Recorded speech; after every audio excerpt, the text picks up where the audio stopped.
Between client meetings, managing your business, and everyday tasks, who has time to worry about website hosting? With Kinsta's managed WordPress hosting, you don't have to. They handle the technical stuff, delivering lightning-fast load times, enterprise-grade security, and 24/7 365 human-only support. Simply switching to Kinsta could make your site up to 200% faster. Kinsta's custom dashboard makes managing sites easy, with powerful features designed to save you time and effort. Plus, their free expert-led migrations ensure a smooth transition. Ready to see why Kinsta is trusted by thousands of businesses? Get your first month free at kinsta.com. That's KINSTA.com. Kinsta. Simply better hosting.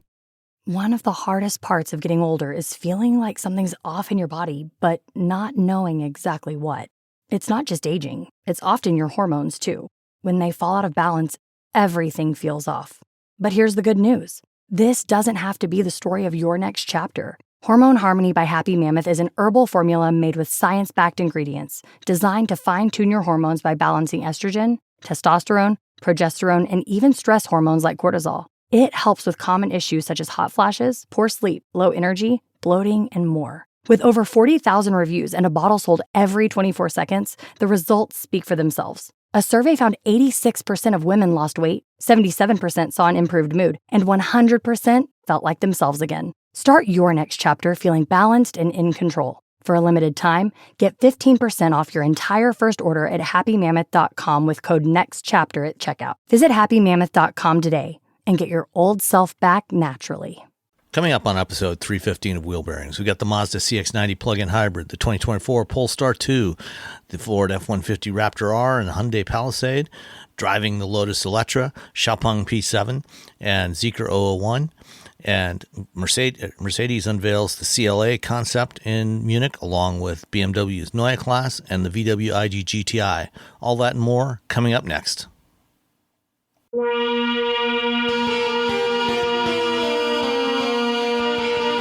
This is episode 315 of Wheel Bearings. I'm Sam Abul-Samad from Guidehouse Insights. And I am Nicole Wakeman from the Road Reflected podcast.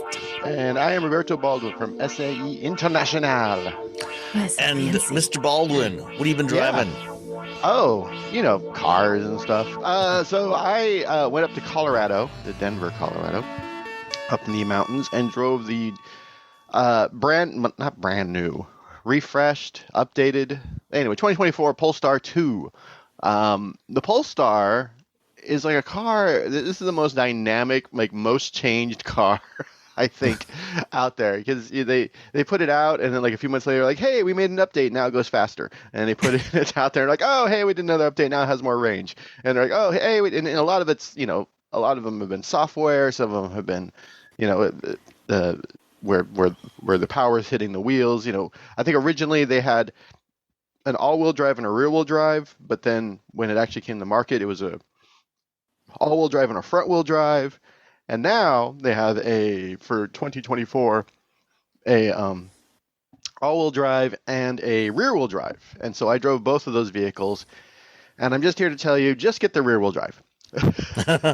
Unless you absolutely positively need all-wheel drive for, you live somewhere where it's really snowy, and you don't want to splurge on snow tires. You'd rather get all seasons. Sure, get all-wheel drive. But if you everything else, just get the rear wheel drive, because, and here it's not as fast. That's fine, sure, whatever.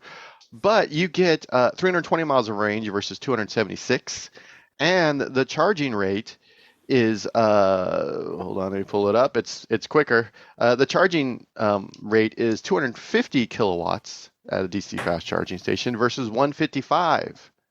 So the all-wheel drive version still has an LG Chem battery. The rear-wheel drive version has the CATL one. So it's a different battery. Okay. Yeah. So yes, 155 isn't to sneeze at. It's not horrible. When you look at the charging time, they're both the same. Well, they're not even the same size batteries, to be honest. The all-wheel drive has a 78 kilowatt hour capacity battery. The rear wheel drive has 82, so it has four more kilowatt hours of capacity.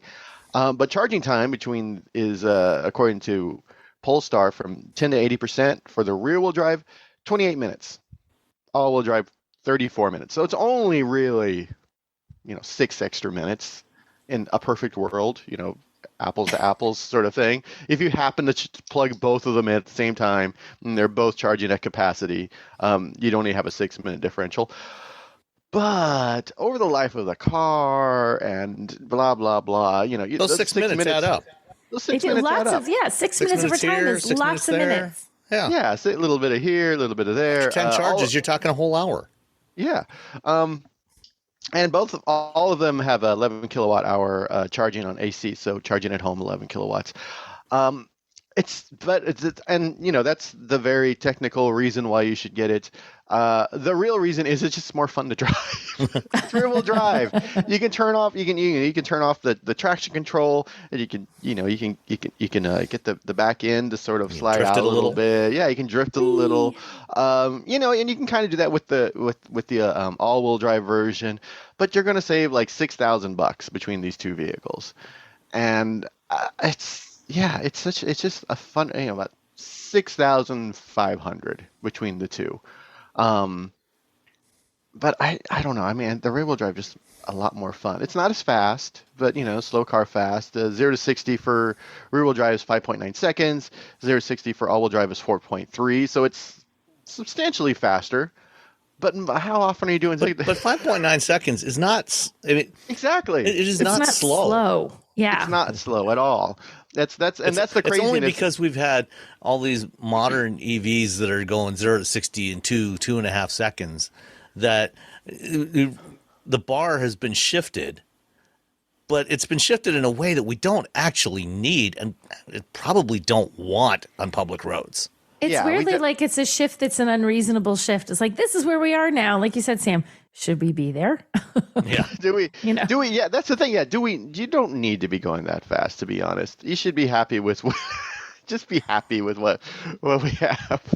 5.9 seconds. Like 20 years ago, 5.9 seconds in anything that was under like $150,000 was like bonkers. Or you bought a car and you just worked on it and you shoved superchargers on it, and then every 10th run, the compression would blow the engine up and you have to like rebuild an engine. So it's 320 miles of range. That's huge. That's good. That's impressive. I mean, yeah. And that, that is probably, arguably the only real functional shortcoming of the Polestar 2, in its original form was, the range was not bad, but, if you compare it to, a Model 3 or something like that, it was definitely on the weaker side. Yeah. Yeah. And again, it comes down to like, how often are you going to be using that much range? This weekend, I had to go to Laguna Seca to get a ride in the CRV Beast. And I took the Kona because we haven't done enough miles for our lease. I'm like, we got to start driving this thing. It's like 120 miles, and so I drove down there. I got there, I get there a little early because that's how I am. I'm awkwardly early, everything. And I just pulled in. I got, I charged it up for like 20 minutes, and then I drove home, and it was fine. And it charges like 76 or something. I don't even think that high, like 60. It's not very quick, but it was fine. And so, it was fine. It's got 250 miles of range for that car. So 220, I mean, how often does that happen in that vehicle? Not very, like maybe twice the entire time we've owned it. Because most of the time you just drive it around town. So I think most people are just driving around. And that's typical. That's fairly typical driving. Yeah. So the Polestar 2, they're both better than before. They're both, I liked the Polestar 2 before. I really like it now. The starting price for the single motor is $49,900. And the starting price for the long range, they're both long range. They don't even have, I don't even know why they put long range anymore. Because they don't have another. I think it's just there's no unlong range. No unlong. It's like maximum strength aspirin or something. Like there's no regular strength. I think overseas. Now that you say that, like, are you ever like, I don't want the aspirin that's the really good stuff. Give me the stuff that might maybe help, not the stuff that will definitely help. Well, I think overseas they may actually offer a version of the Polestar 2 with a slightly smaller battery. Yeah, but we don't know that. The average person doesn't know that. I still think it's like maximum strength. Yeah. Maximum strength Polestar. So the Polestar 2, the dual motor, 55,300. Now, here's the weird thing is that, not weird. Here's the thing that might push you if you're a big fan of driver's assistance systems. The dual motor has Pilot Pack standard. So the drivers like the full driver's assistance system they have, it's standard. What's nice, both these vehicles will not be built here in the United States, but Polestar is they know how the system works. They're talking about leases on these, so you're not gonna get there and be like, oh, I can't get the $7,500. If you're down with leases, which I'm a big fan of, especially for electric vehicles, because everything keeps changing. Do you see a lot of Polestars? I mean, you're in the EV Central in California, Robbie. Are they common Polestars, they are crazy common here. This is the number one market for them, actually. No kidding. Yeah, I asked them like 6 months ago. I'm like, is the number one market the Bay Area? And someone's like, no. And then they asked somebody up. You're like, yeah. It's like LA. It's like here that I think LA and some other places. Them. And it's I think it's the only area. We are silly with Polestars. Yeah, and I think it's the only area where you will find two Polestar stores in relatively close proximity. There's one in San Jose and there's one in Marin. Yeah, and they're building another one. They're building another one's like in Sacramento, and then they know where people are buying these, and so. And I swear, no one even knows what they are here. I've been in the car with like people on occasion, and a Polestar goes by, and like, what is that? Like, it's a Polestar. What? Like, it's like this unicorn that, like, the average consumer has no idea what the heck it is in New Hampshire, apparently. Oh, okay. I thought it was like another automotive journalist. I'm like, oh, no. No, I mean, like, just regular people. Like, most people, if Ford drives by, people know Ford, right? Polestar drives by, they're like, what is that thing? Yeah, they don't know what it is. Space car. All right. I mean, unless you are a longtime Volvo fan, you probably would, Polestar's a relatively new brand as a standalone brand. It's only a couple of years old. They haven't sold that many cars. They don't have that many showrooms. If you were a longtime Volvo fan, then you probably know what Polestar is, because they started off as a brand. The company started off in the mid '90s building Volvo race cars, and then they started doing tuned Volvos for the road. And then eventually Volvo just bought Polestar and brought them in house. And so if you go buy a Volvo, most of the Volvo models are available in a Polestar engineered variant, which is, slightly higher performance, better brakes, better tune, differently tuned suspension, and of course, bright yellow seatbelts. That makes all the difference. More kind of gold seatbelts, but yeah. So the Polestar 2. If you happen to live near me, you've seen them all over the place. If you haven't, then I don't know. They're all over the place. To be honest, it's sort of bonkers. How many there are here versus you go anywhere else on the planet and they're like, oh, okay. And we'll probably start seeing a lot more Polestar next year after the 3 and the 4 arrive here. Mm. Yeah, they're expanding their sales footprint. They have these little stores. What's nice is it's kind of like Tesla, where you're not haggling with someone, so you're not going to go, oh, I want a Polestar 2, and you're going to get there and it's going to be like a $15,000 like markup. It's going to be whatever the Polestar 2 costs. I remember when people were asking like, oh, should I get a Tesla or should I get a Polestar? I'm like, well, I like the Polestar, and both of them are not going to rip you off if you go buy them. and unlike Tesla, Polestar doesn't, just randomly change its prices from week to week. Yeah, that's another weird. You're like, oh man, how many do we? They tend to be a little more consistent with their pricing. All right, Nicole, what have you been driving? I've been driving several things that are very unlike each other. The first one I'll talk about, I had the Ford F-150 Raptor. I feel like it's like the car for Pirate Day. What are you driving? The Raptor. Which is. And just in case that wasn't clear to people, that is the Raptor R, not the supercharged V8. Yes. So it's ridiculous. There's your review. Okay. Next vehicle. It is such a small use case where it makes sense for anyone. And even those people, I'm like, yeah, it makes sense for you, but what you're doing doesn't make sense. So but this is the car for your craziness, or truck for your craziness. It has a 5.2 liter supercharged V8 with a modest 700 horsepower and 640 pound-feet of torque. So weak compared to a TRX. I know, it's just like, it's whatever. Like, why even bother?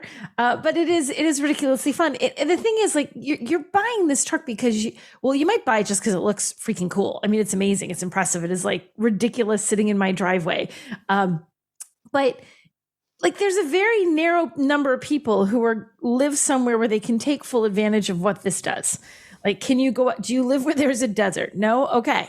You can't make use of this the way, that narrows it down to people who live in Robbie's end of the world, or who live in, the Southwest. There's a narrow range of people who can truly open this up and go crazy, go nuts with it. And if you're one of those people, have at it, because it is really, really fun. For the rest of us, it just looks really cool and could do really cool stuff if we could get to that kind of open desert expanse where you could drive stupidly fast and jump it and do all the crazy things that you want to do in this, but you cannot do it on city streets. I mean, you could, but they're going to arrest you. So much fun to drive this. The thing is, the impracticality of it, though, I mean, I love this truck, but at the same time, like, this is just so ridiculous. It's huge. It's not just that it's high. I mean, I swear to God, the door sill was like at my waist level. It's so high.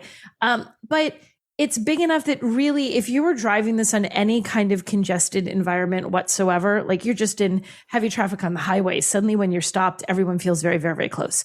If you're, turning on, forget city streets, even on country roads, it's like coming about. Like, it's very big.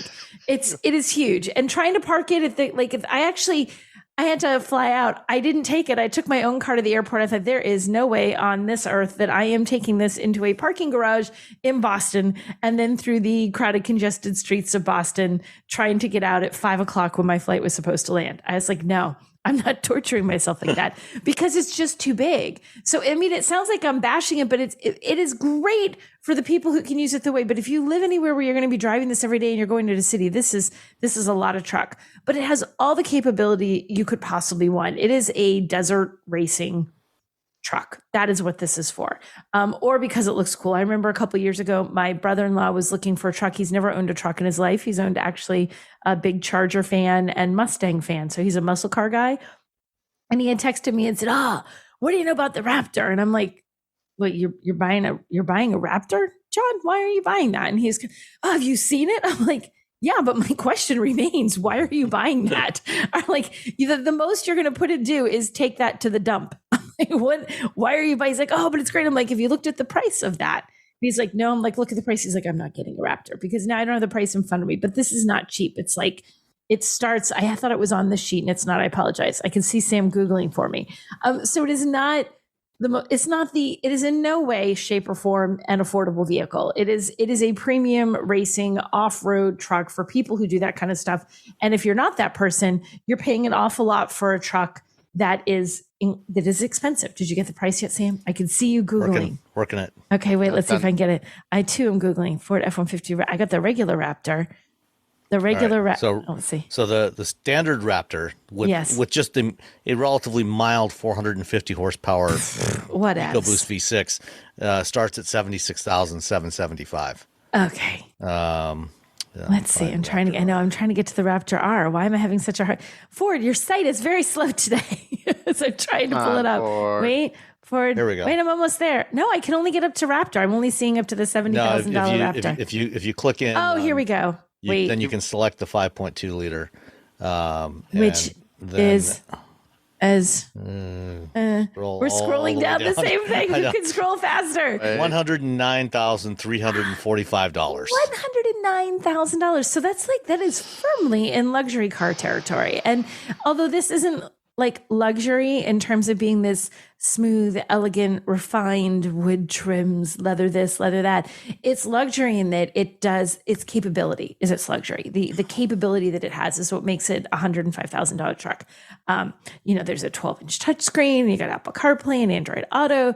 It's It's huge. I mean, and you could put linebackers in the back of this, no problem.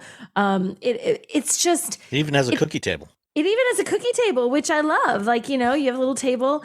Although I had half a dozen different people say to me, what if you suddenly need to, you need to put the car in park? And I'm like, you have to be in park to do this in the first place. Like, because the gear shift goes down. I'm like, they don't let you do this while you're driving down the highway, guys. It's not how this works.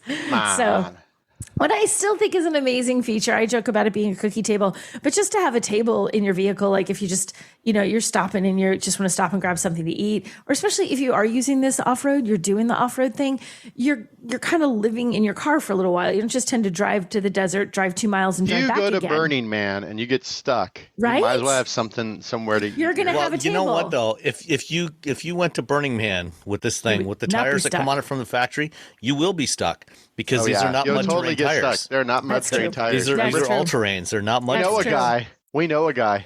A guy with a Raptor? We do. We know a guy who he had some problems. You know, these are similar. These are the same kind of tires that you'll find on a Bronco Raptor. Yeah. They're all-terrain tires. They do not mix well with mud. If you go in mud with these tires, you will instantly spin the tires, and then they will just be caked, and they will look like racing slicks. So is this like zero traction? Is this like you shouldn't, like the Gremlins thing? Don't put the cute little guy in the water. What is the thing after midnight? Yes, You can't feed him after midnight. Don't take it in the mud or your truck is going nowhere. Is this the same kind of warning? You can do it, but you won't be happy. You got to buy mud tires. Mm-hmm. You got to get those. That's the Ford F-150 Raptor, which is an absolute hoot. And if you are that case scenario, if you either have $100,000 to burn and you just love how it looks, because there is truly nothing wrong with buying a vehicle because you can afford it and you like it and it has no practical use in your life. Like, this makes me happy, does what I need it to do, and I have fun driving around in it, then knock yourself out. Or if you're someone who really does go off in the desert and drive fast and do all that kind of stuff, it's absolutely brilliant. I mean, it's the vehicle you want. I'm curious how much fun you have with that car when you're just driving to Target every day. Well, that's the thing. Like, I was mostly driving it around, right? And although I was getting, every time I stopped, I was getting the, like, from Bros in there, what all look like tiny little trucks. Now that I'm driving this thing, like, nice truck, lady. So, I mean, it looks good. It's fun to drive. It sounds incredible, but I don't know that I would want to drive. I mean, as a daily driver, unless my not daily driver included going out in the desert and racing this, I wouldn't want this because it just isn't a practical daily driver at all. Not even remotely. But if you live like out in the middle of nowhere. Yes. And you're like, oh, sometimes I just go driving around for funsies. Yeah, this is your jam. Exactly. But if you're not that person driving around for funsies, then it is not the car for you. I mean, it is. And driving it around on the highways, it actually was surprisingly well-mannered for such an off-road truck with these huge tires and stuff. Like, I was driving around, I expected that super bounce and sway where you're like, whoa, when you go, like, where you're steering back. And the previous gen Raptor was like that. It was very soft. Yeah, they're trying to catch up with the Ram when it comes to ride quality, and they did it the wrong way. So, I'm curious. Did you even bother to check the fuel economy on the Raptor R? Why bother? No. If you can afford $109,000, I know it's ridiculous. I didn't even look because I know it's ridiculous. No, I did not check fuel.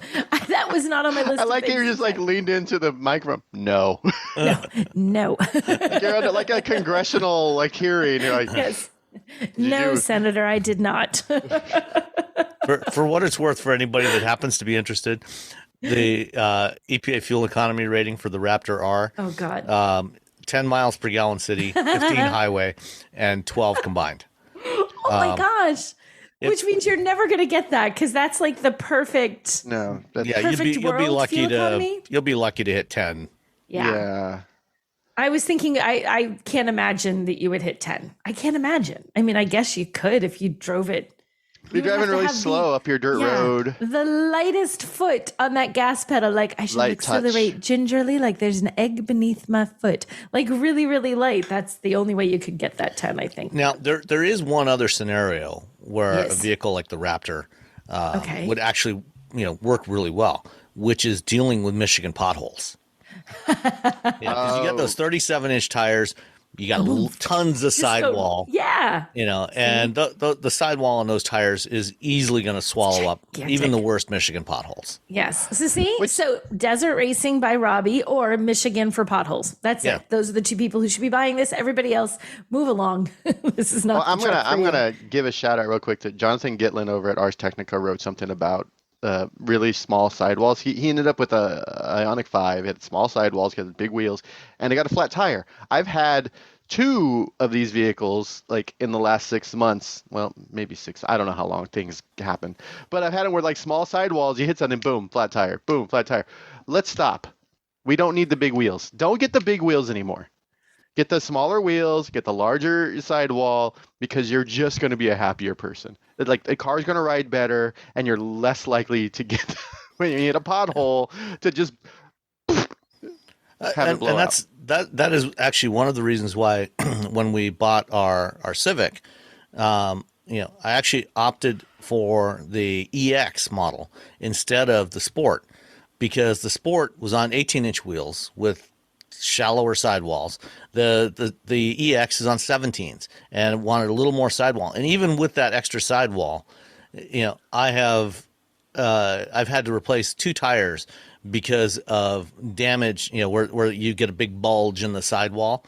I just replaced one a couple of weeks ago, where there was a big bulge in the sidewall from hitting a pothole. And you can't, like, if you get a hole in your tire, like along the tread, they can take it in $20 to $50 or whatever. If you get a hole in the sidewall, that's it. That tire's shot. They can't do anything. So now you got to buy a brand new tire. And it's worse than that, because there's a very high probability that if you do that, you're also going to damage the wheel. And now you're looking not just a couple $100 for, $100 to $200 for a tire, but also several $100s for a new alloy wheel. So it becomes very, very, very expensive very fast. Yeah. So get the smaller wheel, the larger sidewall. That's Robbie's PSA for the day. That's my PSA for the Robbie's day. PSA. Yeah. And if you're buying an EV, those even more smaller, so, because the smaller wheels are as wheels get bigger, they get a lot heavier. And that adds a lot of rotational inertia and really cuts down your range. Like on the Ioniq 6, if you get the rear drive Ioniq 6 with the 18-inch wheels, you get, it's rated at something like 360 miles of range. And with the 20-inch wheels, that drops to, I think, 270. See? Yep. Smaller wheels, everybody. Smaller wheels are the way to go. It doesn't seem that way, but it is. In your brain, because it looks cooler. The bigger wheels, the smaller. It looks cooler, but anyway, Jonathan Gitlin wrote up a whole article about something I think a lot of us have been complaining about over on the old Ars Technica. We have all been complaining about that. Okay, all of us, but especially Robbie. Okay, you ready for the other vehicle I drove, which takes the other end on practicality? I had the Hyundai Palisade. Oh, that sounds about equivalent to the Raptor. Totally the same. Customer, it can go off-road. It's got 4 wheels. Right. I was jumping it over the weekend. I took the Palisade off-road when they did the drive program somewhere. Yes, I don't remember where. Asheville. And they had us do the dirt. Yeah, and we drove off-road on just a dirt road. It was right. So which is really what most people do anyway. But then there was a dog who wanted to bark at it. It was great. I got reprimanded by the guy because on our dirt road there was a tiny little bit. I don't remember. There was a corner and there was mud.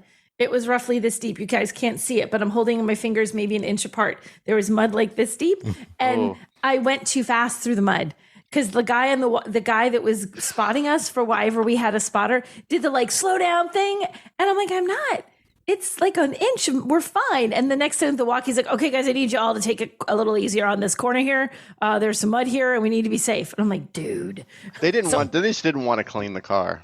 Well, there was. That might be it too. Maybe, it was like an inch of mud and it was for 3 feet. I'm like, there's no. It was nothing. Whatever. Yeah, I remember driving. Yeah. But there was a dog. Remember the dog? I do remember the dog. That was the highlight of that little drive. The dog was like, roof, roof, roof, and then just watched. He didn't run in front of anyone. Oh.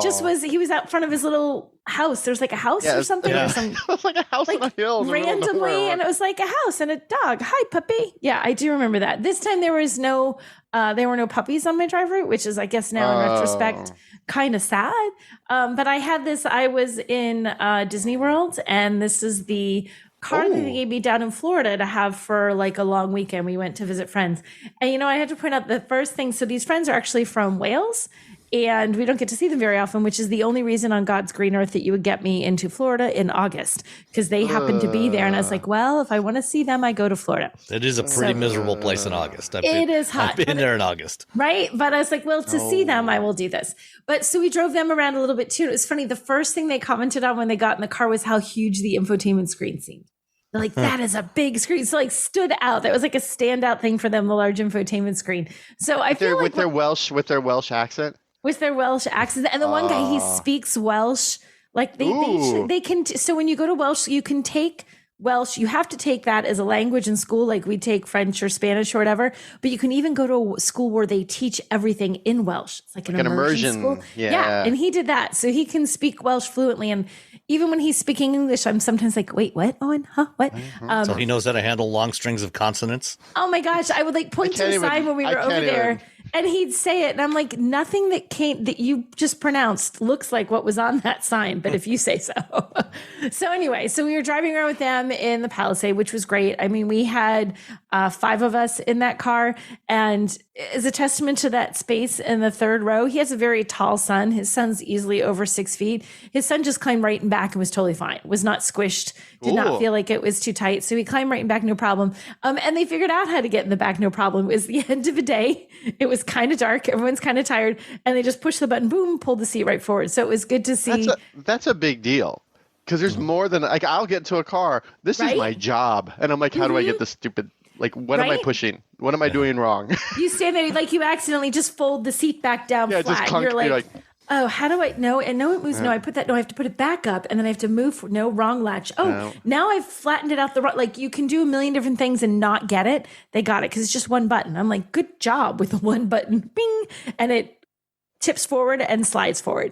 So he crawled right in back. So it was a great car. And I have the calligraphy, which is the fancy pants trim of the lineup. And it has captain's chairs in the second row. So it's a great, like, I like captain's chairs. I feel like if you really need that extra person all the time, okay, knock yourself out and get the bench seats. But the captain's chairs are so much nicer in any car that offers them. They make it better. If you got kids, it creates the imaginary dividing line so your kids can't fight over the middle. It even gives you a place where you could actually put in a physical barrier if you Yes. Yeah. A piece of plexi like it was the middle of COVID, whoosh, right down the middle of the car. Right down the middle of the car. Don't look at each other. Don't speak touch to each other. Don't poke each other. Don't throw food at each other. You can electrify the plexiglass so they don't. Yeah. So if they touch it, yeah. Or you get a little warning up front, child playing with glass. Anyhow, so it lets kids have a little bit of space. But for adults, it's just more comfortable. It's like when you're an adult and you sit in the captain chairs, it's kind of like you're getting the same treatment as those up front. Like it's a much more comfortable, especially if you're taller. I'd imagine the Robbies of the world like captain's chairs better than big flat bench seats. I do love captain's chairs. Yes. And then you have that little area. Sometimes they'll have like an additional like sort of center console. Right. Some of them have little consoles that they're like removable in some cars. You don't have candy that. in it. Yeah, like the Nissan Pathfinder and Infiniti QX60 have that second row center console that you can take it out if you if you want to have that pass through. Yes, you can take it all together or you can leave it there. So it's kind of nice. And it does, and even the pass through, like if you have kids who are coming in the car and kids, they can't reach up to get to the, the button on the seat, they can just climb in and walk down the middle. And now your kids are in the back third row. So I think it does make for a better experience unless you really, really need to have that extra seat in the second row. I'm a fan of the captain's chairs. I also like that they have USB-C ports instead of USB-A ports. Oh, the future. The future. Yeah, I mean, most automakers are transitioning. There's still a bunch of vehicles that have both A and C, but increasingly, as new models come out, they're coming out with C only, no A. Because the thing is, even if you're like, well, right now I use USB-A, but you're going to have your car for more than a year or two, probably. So very shortly, you're going to really want that USB-C port because the A is going to be obsolete sometime while you own this car. So you want the faster charging that comes from the C. So I like that. All your new nerdy things will come with a C cable. Yeah, USB-C cables are, you can get them for a few bucks on Amazon. Right. So I have one that just does get both. Just get a 5-pack of cables for $12. Yeah. I got one that has like a little adapter on the end, and it's chained to the actual cable, so I can go back and forth depending on what the situation is. So that's my interim cable.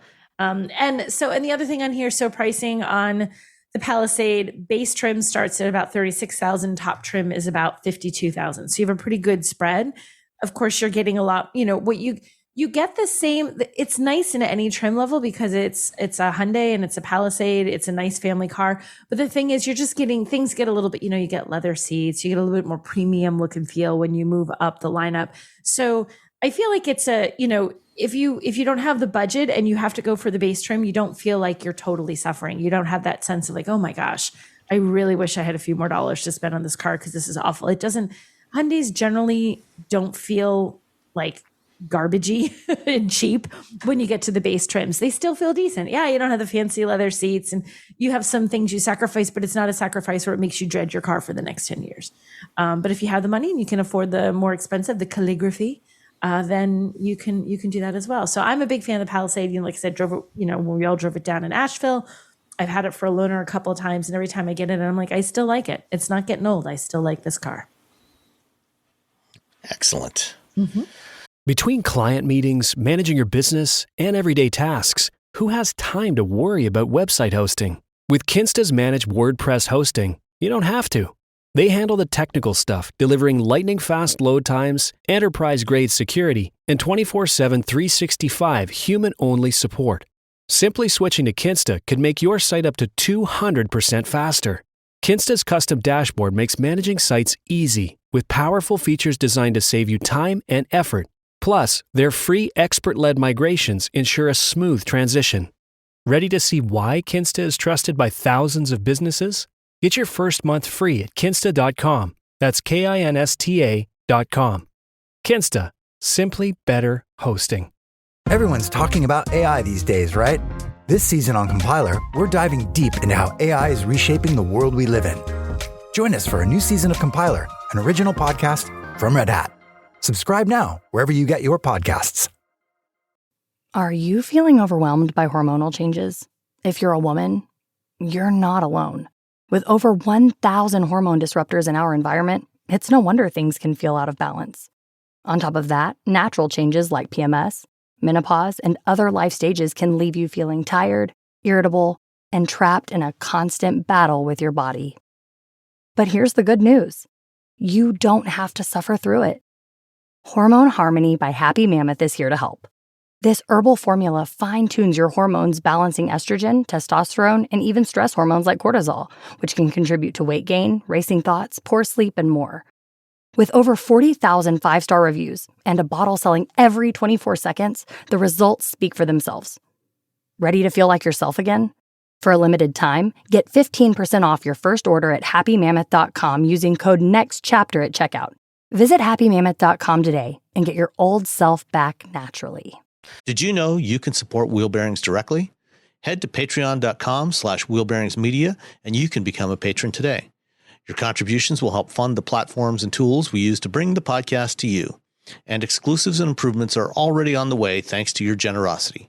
So if you want to be part of an automotive podcast like no other, head to patreon.com/wheelbearingsmedia. We've updated the Wheel Bearings merch store, and now there's a whole bunch of new choices, new colors, new styles, t-shirts, sweatshirts, hoodies, hats, mugs, travel mugs, stickers, aprons, tote bags, you name it. You can get your Wheel Bearings merch at shop.wheelbearings.media. Go check it out. That's shop.wheelbearings.media. Well, I also had a largish three-row crossover. This was the Mazda CX-90 plug-in hybrid, which launched earlier this year. So this is the first plug-in hybrid that Mazda has offered in North America. The CX-90 is the first, I think it's the first model that has their new inline six-cylinder engine. It's a 3.3-liter six-cylinder, but that's not in the plug-in hybrid. The plug-in hybrid has the 2.5-liter four-cylinder that we're familiar with in a lot of Mazdas over the last decade. And it's got a 100-kilowatt electric motor that is embedded in the transmission. And it's officially rated. If you look at the EPA label, it's officially rated at 26 miles of electric driving range, and 56 or 25 miles per gallon on gas only when the battery's depleted and you're driving on hybrid mode.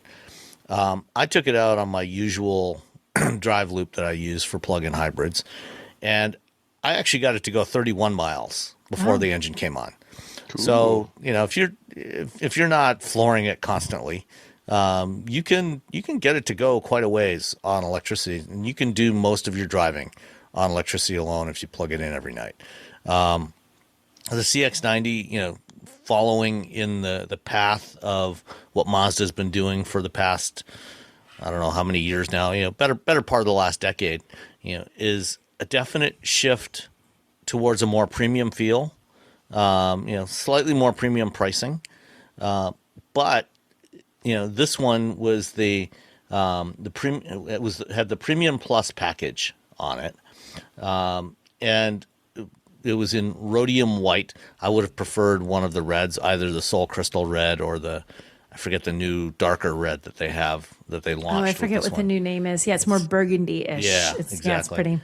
But the white still looks great. It's a great design. It's very much in keeping with Mazda's current design ethos. Kind of the smoother surfaces. Looks like a pebble that's been in a creek, for many, many years. Gradually getting smoothed down. That was a very eloquent description. A pebble that's been in a creek for many years. That's because if you go to a Mazda event and you hear the designers talking about their design strategy, that is the image.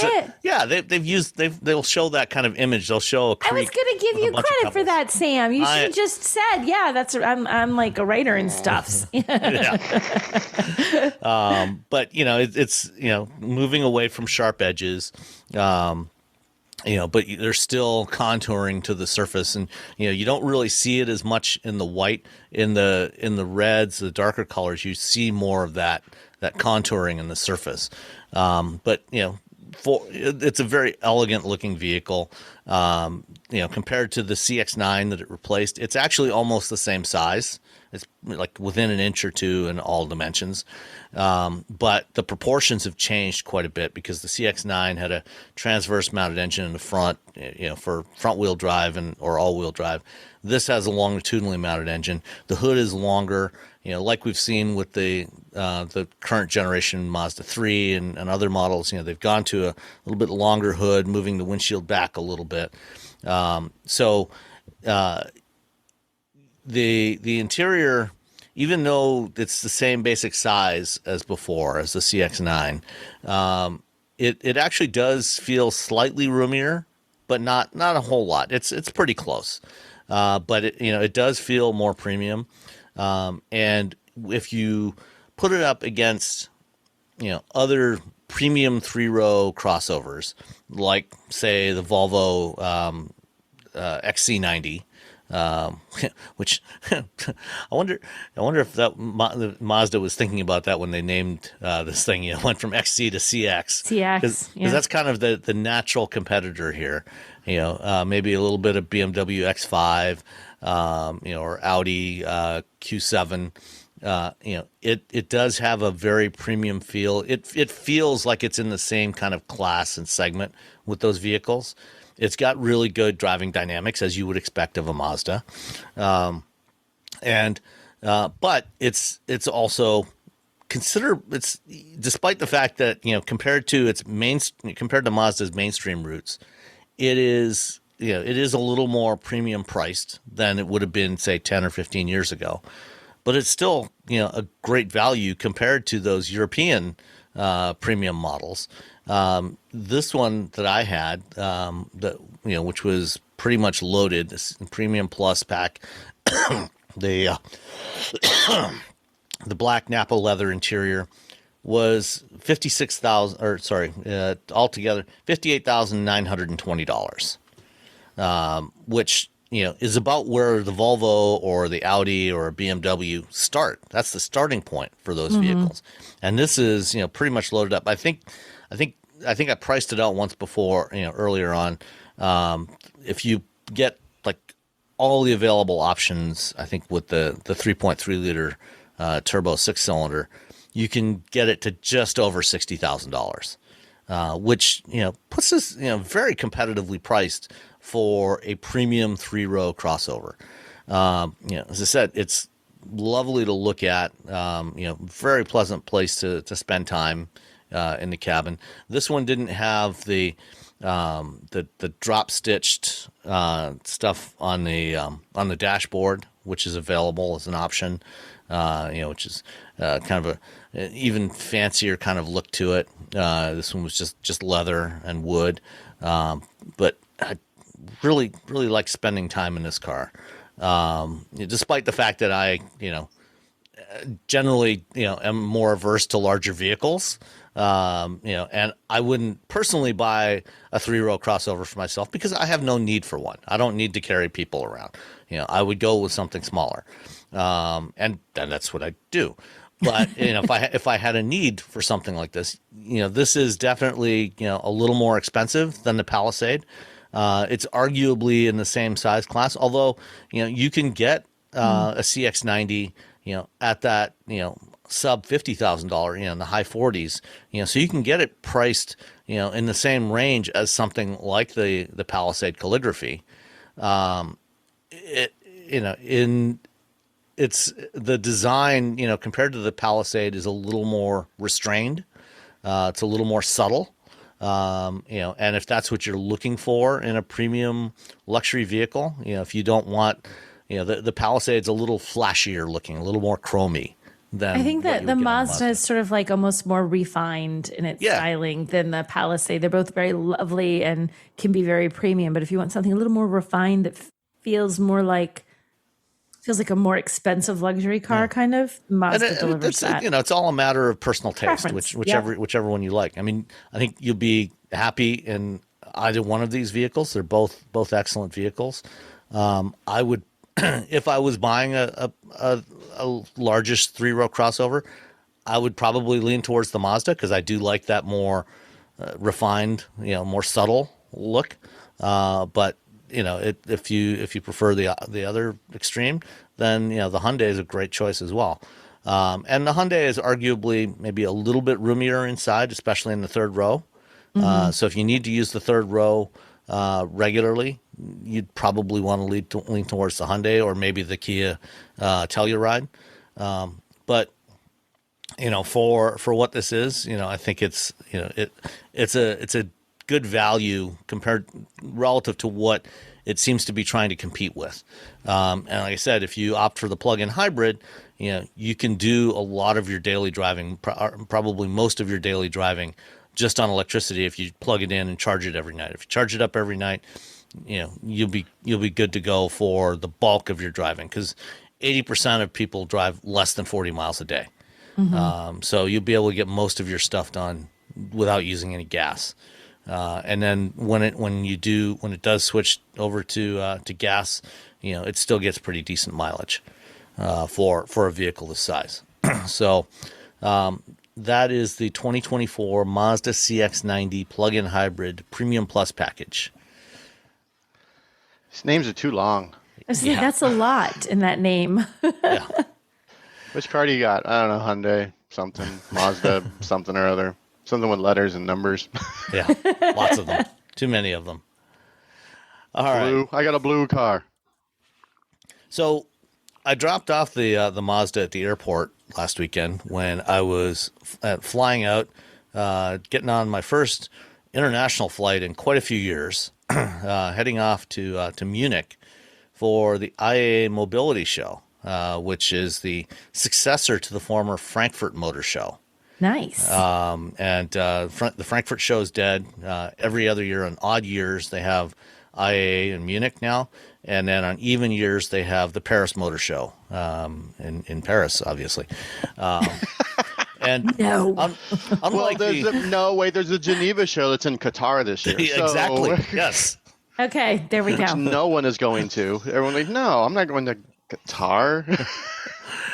Well, there might, you never know, there might be more people there than there are at the Detroit Auto Show this week. Oh gosh. And, looking at the schedule for the Detroit Auto Show, it's just so sad.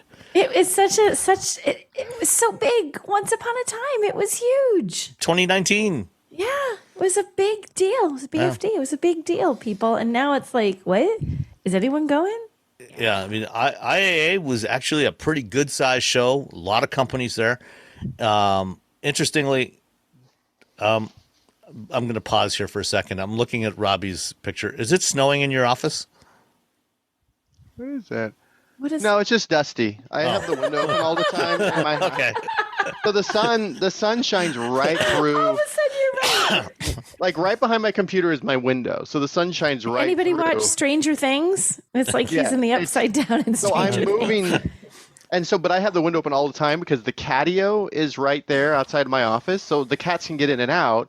But I have a big, plot of dirt in my land behind my house, and so it gets dusty in my office. So I'm constantly dusting, and it's never enough. That's and funny. all I'm doing is I'm moving things because I have band practice right after we're done. I have to run off to band practice, and I realize I need to grab the incorrect lyrics for this band.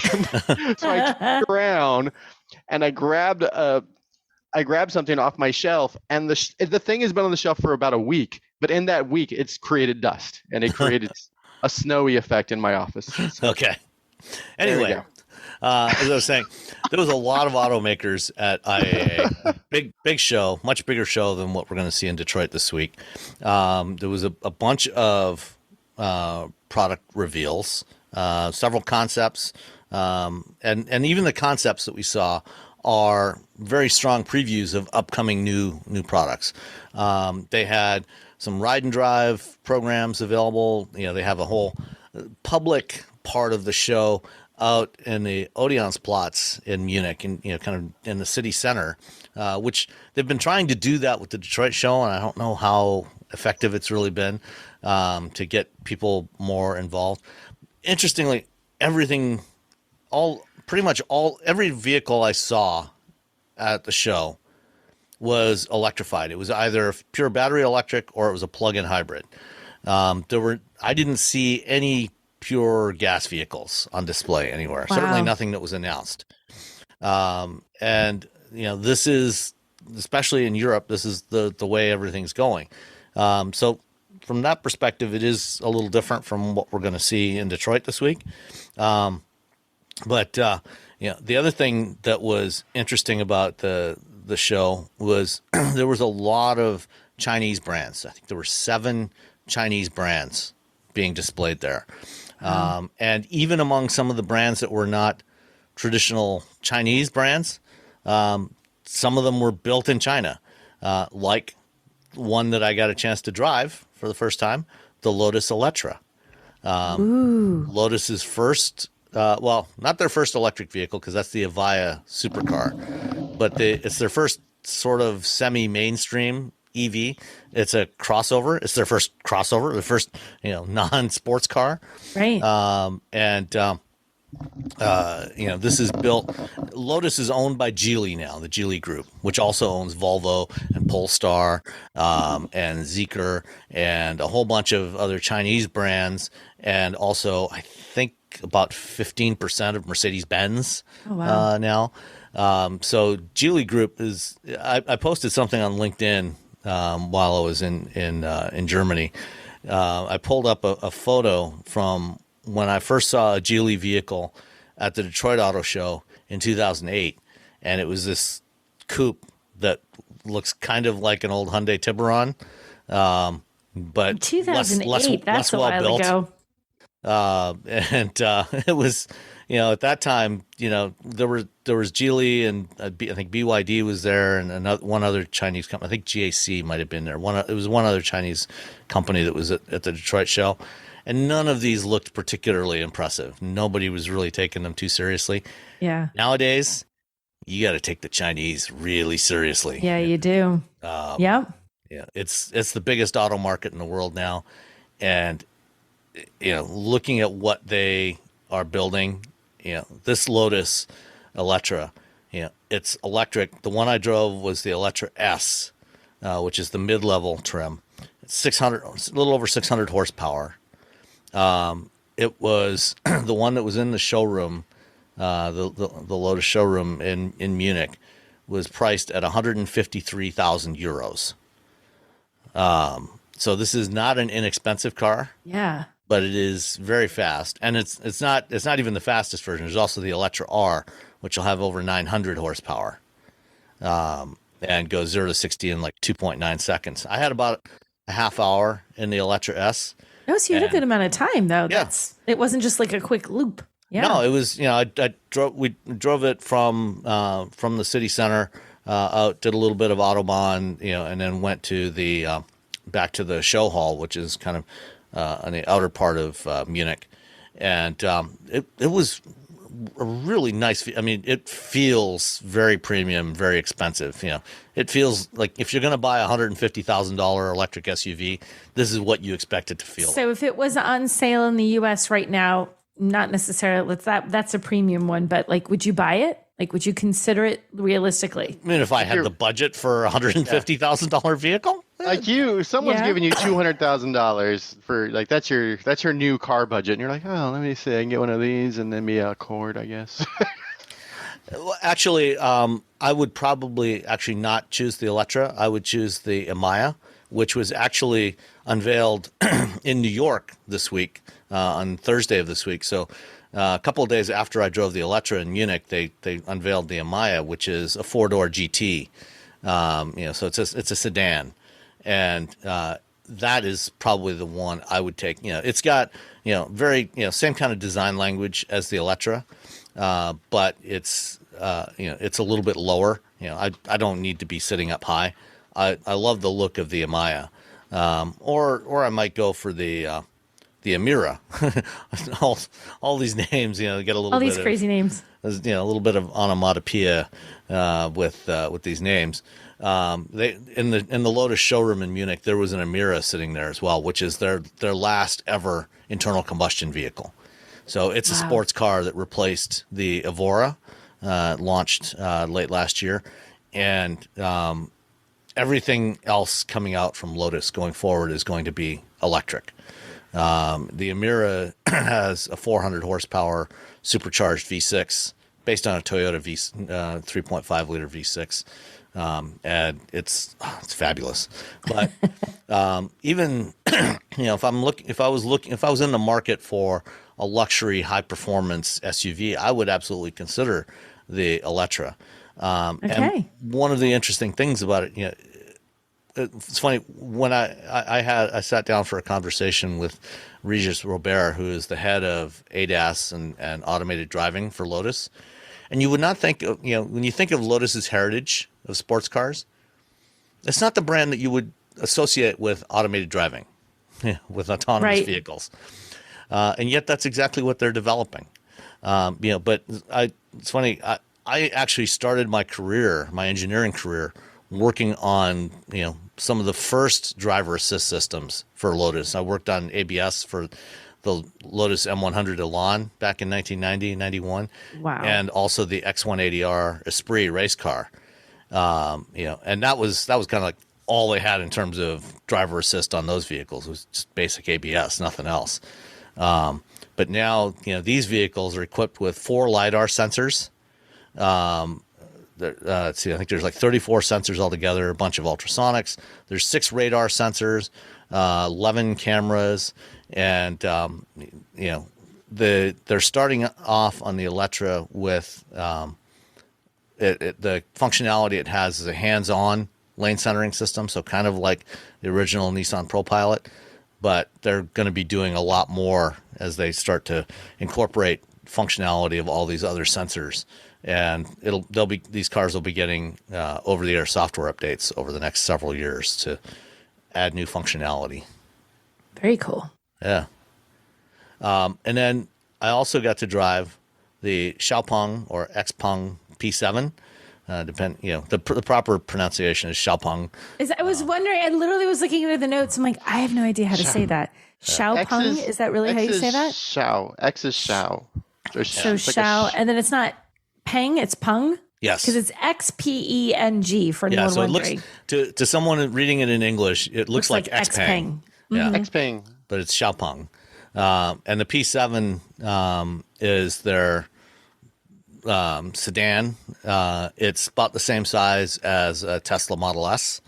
but it's about half the price of a Model S. And it's really, really nice. I was shocked at how good it was. It's feels really solid, really, really nice interior. The one I was driving was about 50,000 euros, I think. It's not as quick as certainly not as quick as a Model S Plaid or anything like that, but it's plenty quick enough. Got lots of features, and it's quite pleasant to drive. Owning a boat comes with a number of perks, like being able to say ahoy or land ho and not feel weird about it. So here's another perk. Geico's boat insurance offers access to the largest towing fleet on the water. And with specialist support from agents that are as passionate about boating as you are, there's so much value that you'll want to say, shiver me timbers, and not feel weird about that either. Get more with Geico. And then the last one that I spent some time in is the Zeekr 001. Which is another product of the Geely Group. Xiaopeng is not part of the Geely Group, but the Zeekr 001 is a new brand that Geely launched last year. And the 001 is this 5-door hatchback that one of the features that it launched with, it's the first vehicle to have Mobileye's SuperVision system, which is their hands-free driver assist. So something roughly equivalent to GM Super Cruise or Ford's Blue Cruise, but it's a camera-only based system.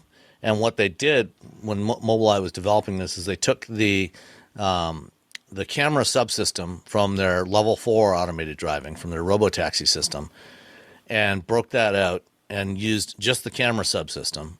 So this is a hands-off, eyes-on driving system. And they just pushed out an update to Zeekr owners a couple of weeks ago that upgrades the system. So now it can do point-to-point navigation.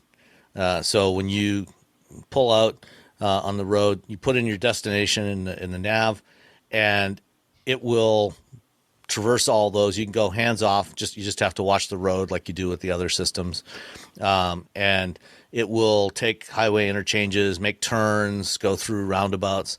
And it did all of that stuff. It went through several roundabouts, traffic lights, made turns, went from surface streets onto the Autobahn and back off the Autobahn. So basically, when we pulled out of the parking area at the Munich Messe where the show was, as soon as we pulled out of the parking area, the driver engaged the system and then didn't touch the wheel for the next 40 minutes. And went through all of this stuff flawlessly. It didn't make any mistakes that I noticed. He didn't have to intervene at all. Never did anything that scared me, as a certain other electric car brand does. I don't know how they're. And the Zeekr, again, was really solid, really nice.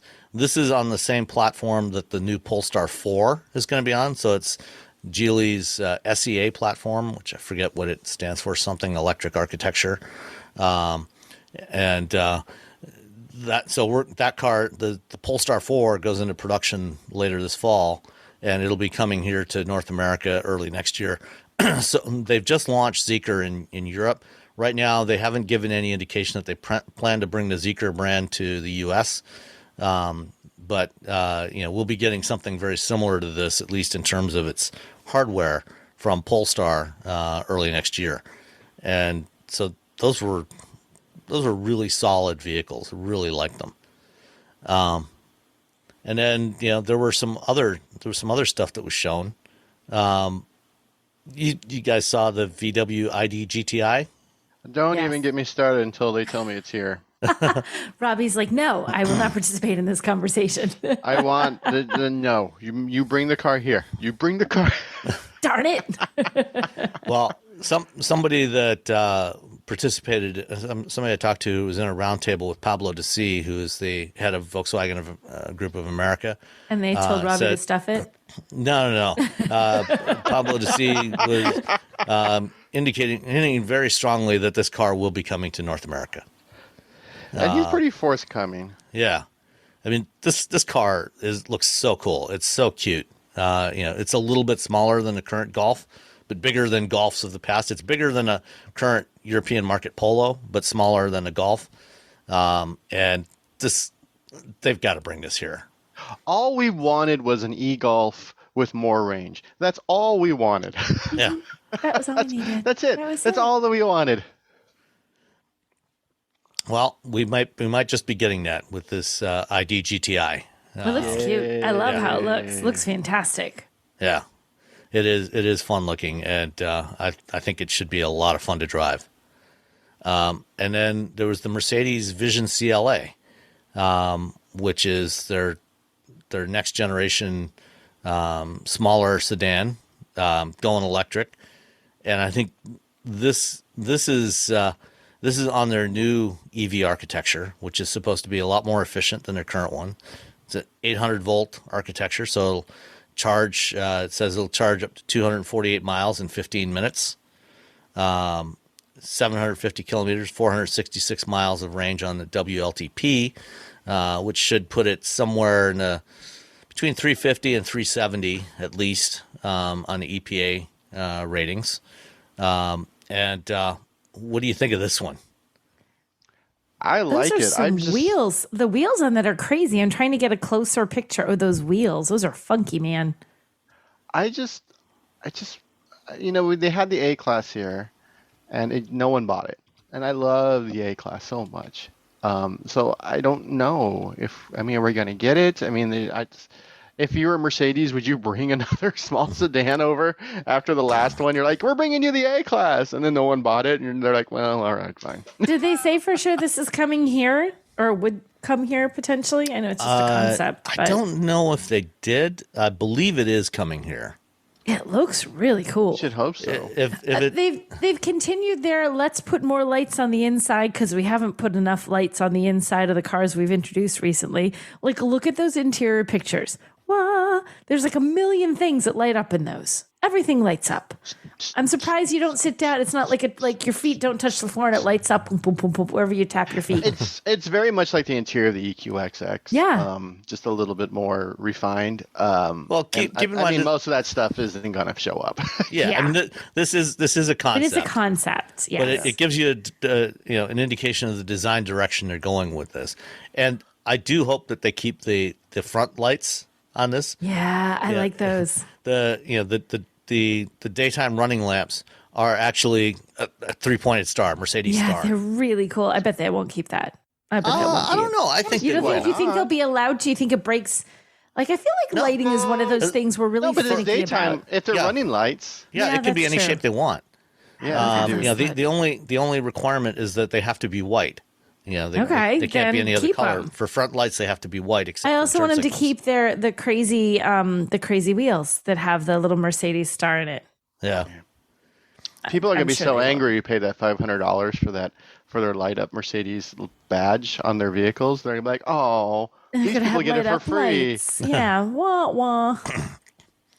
I mean, I think they're going to bring this here, but even if they don't, we will get other vehicles that are based on this architecture, like probably the next generation GLA crossover will be on the same, and the GLC, next gen GLC or EQC, and other models will all be based on this architecture. Yeah. So I think they learned a lot.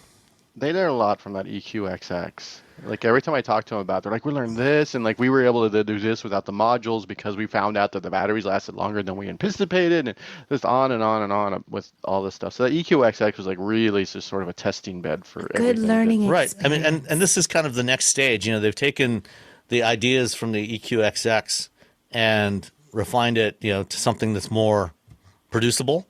Yeah. And then another year and a half, 2 years, this something based on this will come to the market.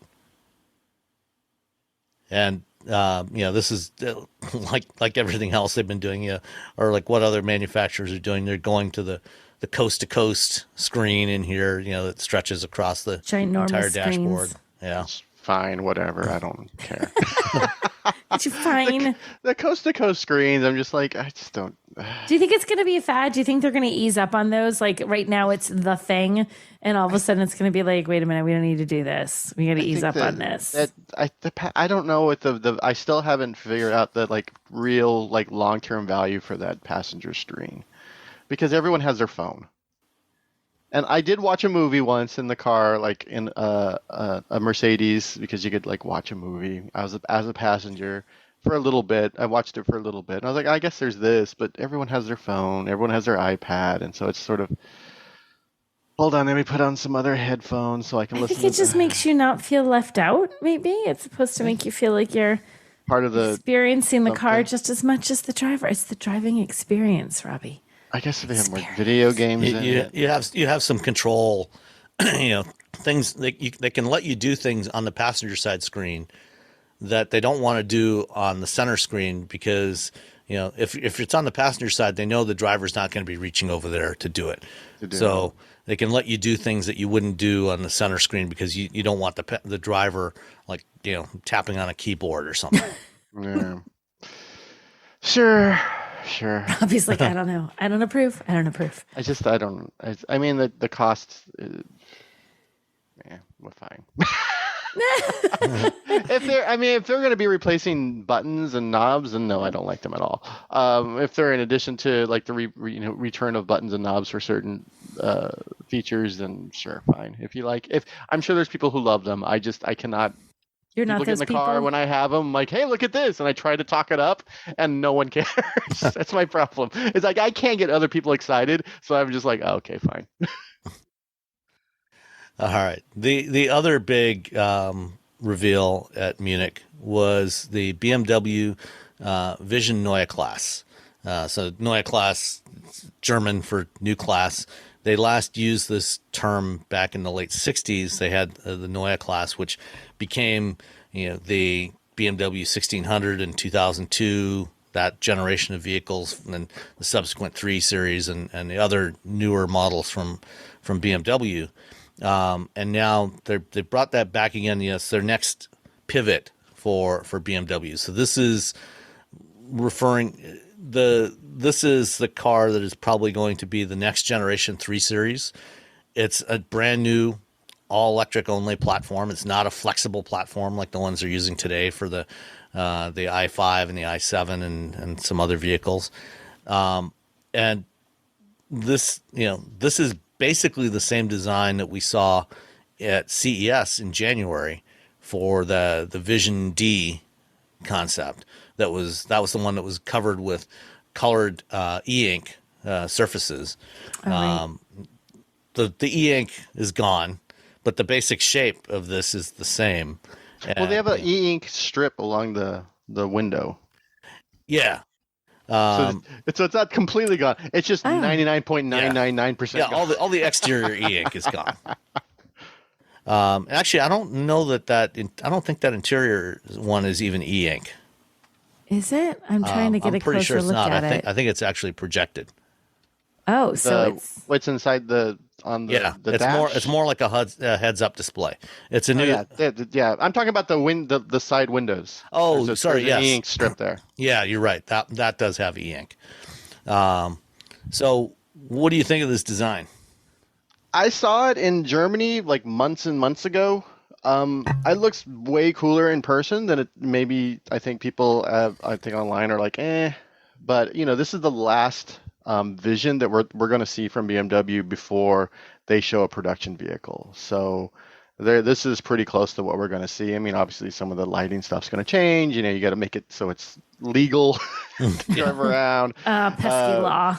Yeah, you got to, but BMW is what they're doing, and I don't think people talk enough about is BMW and how they're doing their they're looking towards making sure that these vehicles are easier to recycle than previously before. They're trying not to mix too many elements together, which makes it more difficult to recycle. So you have that. Then also you have this like brand new, based on the old design language, and the grille is not giant. So you got that going for you. So I'm a big fan.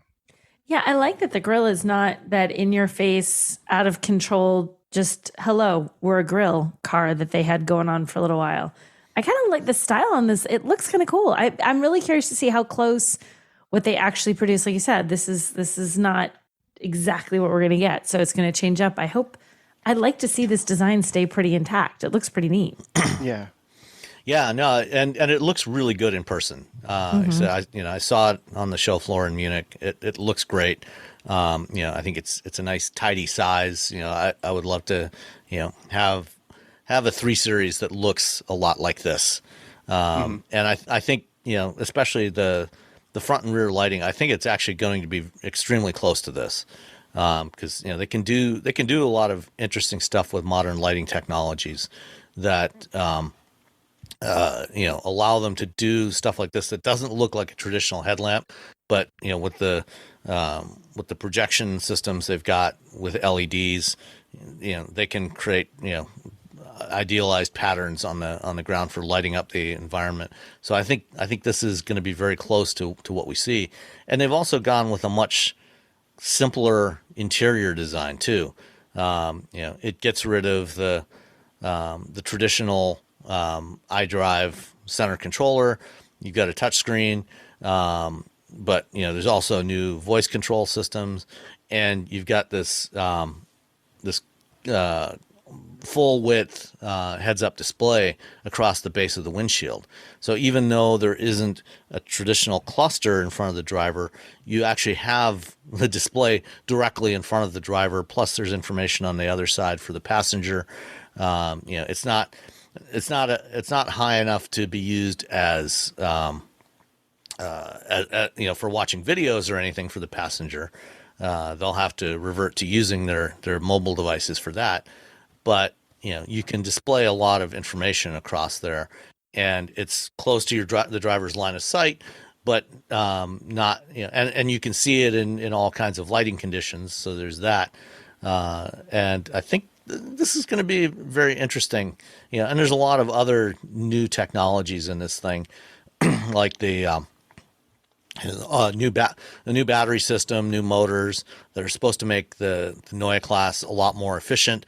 And even for the vehicles that aren't built directly on the Neue Klasse platform, the technologies like the battery and the motors and the power electronics are going to be used in other vehicles.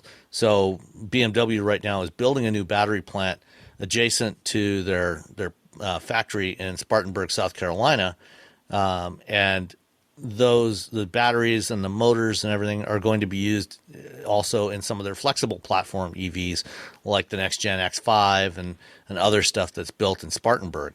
So BMW is switching from the prismatic cells that they use today, which are rectangular cells, to 46 millimeter cylindrical cells, which are the same diameter as the ones that Tesla is using now for some of their vehicles. It looks like giant AA batteries. Yeah, but they're actually taller. The Tesla cells are 46 millimeter diameter by 80 millimeters long. BMW is using 95 and 120 millimeter cells, depending on the application. So they'll be even bigger than the Tesla cells. So it's impressive like what BMW's done, especially they're using these motors without the permanent magnets in it, because they're like, well, that's just one more thing that we have to deal with when it comes to tracking like where this stuff comes from. And everyone else was just like, well, you're not going to get the efficiency, you're not going to get the power out of these motors, and BMW did it. I remember I had when BMW announced it at an event, I wrote it up. It went up, and I immediately got a text message from another automaker saying, how are they doing this? Like literally text me. I'm like, I guess they are. He's like, are they really doing this? I'm like, yes, they are. Yeah. I mean, traditionally, AC induction motors have been a little less efficient than permanent magnet motors, but they're cheaper to manufacture. And BMW found a way to get induction motors that were actually as efficient or more efficient than permanent magnet motors, keep that cheaper manufacturing cost. And I know, when I've driven the i4 and others, they are surprisingly efficient. I mean, they're as good as anything with permanent magnet motors. Yeah. No, it's And you know, most of those rare earth magnets, they're from one source. And if that source says, you know what, we don't feel like selling them this month, or we're not going to do as many, or we're, you know, there's a tariff that we don't like, then you're an automaker who's sort of like stuck with dealing with that one source. Yep. Which is China. China is like most of the permanent, the rare earth magnets come from China. And if yeah, and BMW doesn't have to worry about that. They can like, oh, fine, we're cool. All right. There was also other good news that came out this week about BMW. They've decided to drop their idea of trying to charge a subscription for heated seats. Woohoo! For every good idea, there's a bad idea, people. So yeah, that was I don't know how they thought like people are going to because first of all, when that happens, this is the same thing that happens with GM, where the story comes out, people don't read the story, they just see the headline, and so everyone thought GM was dropping CarPlay right then and there. Everyone thought that if they bought a BMW in the United States, they were going to get charged for heated seats, which isn't true. But still, it doesn't make it the idea any worse. It's just that's how people read, and so I think once it came out and everyone lost their minds, they're like, fine. Yeah, well, I mean, they were only test marketing this in a few countries, in the UK, Germany, New Zealand, South Korea, and South Africa. Those are the only places where they were trying this subscription for the seats. And it did not go over well with customers. Just as it didn't go over well when they tried to charge $80 a year for access to Apple CarPlay a few years back. And they dropped that idea. Yeah, there was a lot of pushback. Every time I had a BMW, I would mention it. Yeah. So yeah, now so they're getting rid of that. We're still going to see subscriptions for features, like Ford is charging a subscription fee for Blue Cruise now, and instead of a one-time fee. But and you're going to see it, things like that from other manufacturers. But it's not going to be for the kinds of stuff that we have traditionally just bought once when you buy the car. Yeah, there's going to be a lot of weird software things that you probably won't use every day. Yeah. So once a year, like, I need Blue Cruise because I'm Nicole and I'm going to Disneyland again. Yep. Again. All right. Let's answer. We got one listener question this week from Andrew Pappas. Andrew says, as far as regular tire rotation, my experience is that Volvo does not rotate tires as part of the standard maintenance program, which seems really kind of ridiculous to me because, when you've got the car up on a hoist in the shop, it's like 10 minutes at best to rotate the four tires. Well, they don't have to rotate tires in Sweden all that much because of all the snow, so the tires don't really wear down. Well, everybody there uses winter tires, and they rotate them when they swap the winter and summer tires out. Yeah, I know it doesn't snow in Sweden all the time. I've been to Sweden multiple times. Yeah. Those of you in Sweden, your hate mail, address it to Robbie. I love Sweden. The Swede people are just wonderful people. Yeah, I love Sweden too. Oh, it's so great. Go to Sweden. Just got to watch out for the moose. And the reindeer. Mooses and reindeer. Anyway, Andrew says, I had a 2018 S90 T5 all-wheel drive. They asked if I wanted to pay $35 to rotate tires. I decided to do it every other oil change, roughly 10,000 miles per oil change, according to the computer's notifications. I got about 60,000 miles out of those Continentals, surprised that they only got 10,000 out of the rears, and wondering about driving style. So we actually had another question a couple of weeks ago related to this as well, from Michael Burns, who had the XC60 Recharge, the plug-in hybrid. And so in this case here, what Andrew had, well, let me finish reading this here. That 2018 has over 300,000 miles on it now. I ran it as a limo in the Boston area, and now my brother is, I've replaced it with a 23 S90 B6. So wow, the difference from the letter we had a couple of weeks ago from Mr. Burns, that was complaining that he only got 10,000 miles on the rear tires of his XC60 plug-in hybrid. That XC60 had electric drive on the rear axle. The way the all-wheel drive system is set up, it's the engine drives the front wheels, electric motor drives the rear wheels. And so with electric drive, there's a lot more strain on the tires from that instant torque. And if you don't rotate the tires, you are going to wear out those tires a lot faster. this 2018 S90 T5 all-wheel drive is just a traditional internal combustion mechanical all-wheel drive system. So it's got similar amount of strain on the tires on all four corners. So it would be expected that you would probably get a lot more. You don't necessarily need to rotate them as frequently. You probably want to do it more than every 20,000 miles, because he said he was doing it every other oil change, with 10,000 miles between changes. So you probably want to do it more than 20,000 miles, maybe every oil change. But getting 60,000 miles, yeah, that's about right. Bad. Yeah. Pretty good. If you just don't care about traction, you can get into 80,000, 120,000. Yeah, traction totally overrated. Who needs it? Bald tires in Boston. What could go wrong? Yeah, totally fine. See that working out really well. I was actually walking through a parking lot the other day when I went to the store, and I saw it was an older Ford Escape, and the wheels were turned slightly, and I looked at the front tire, and I saw that the entire inner half of the tread was showing cord. Oh God! Yeah. So that's grip. That's extra grip. That's extra grip. Not only was this driver clearly not rotating tires, but they all were also in serious need of an alignment. Yeah.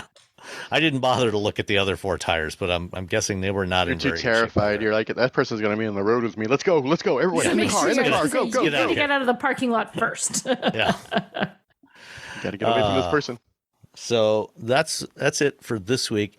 I did go to an event with Acura the other day, where I had a chance to sit down with John Wong, the chief engineer on the Acura ZDX, which is the Acura version of the Cadillac Lyriq, and Andrew Foster, the ZDX design manager.